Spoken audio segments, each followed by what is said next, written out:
Suffolk County was slammed, and tonight they're still shoveling.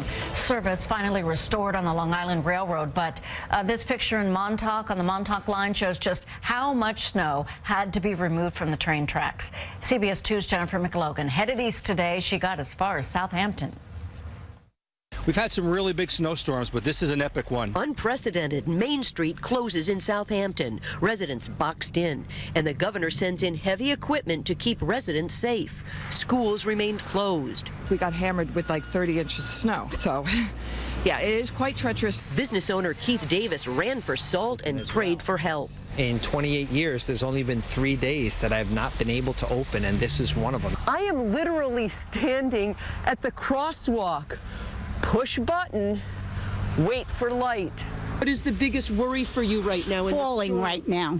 Anna Throne-Holst is town supervisor. The travel ban, that was a godsend for us out here. People heeded the call. They stayed off the roads.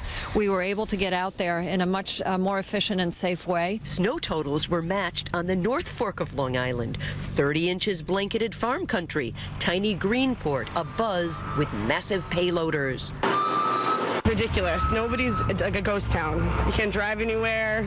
We're just finally plowing everything. It's been a mess. Fields of greenhouses caused roof collapse worries. The owner of 100 glass houses spent a sleepless night clearing snowdrifts. What helped us out was the amount of wind. That the snow was nice and light. It blew it right off the greenhouses, so none of them collapsed. Southold town officials say their biggest problem now is where to put all this road snow, keeping it as far away as possible from waterways. Locating strategic spots throughout the town beaches, town parks. While most of our viewing area has recovered nicely, there is still a lot of work to do here out east. But neighbors are helping neighbors. From Southampton, Long Island, Jennifer McLogan, CBS 2 News.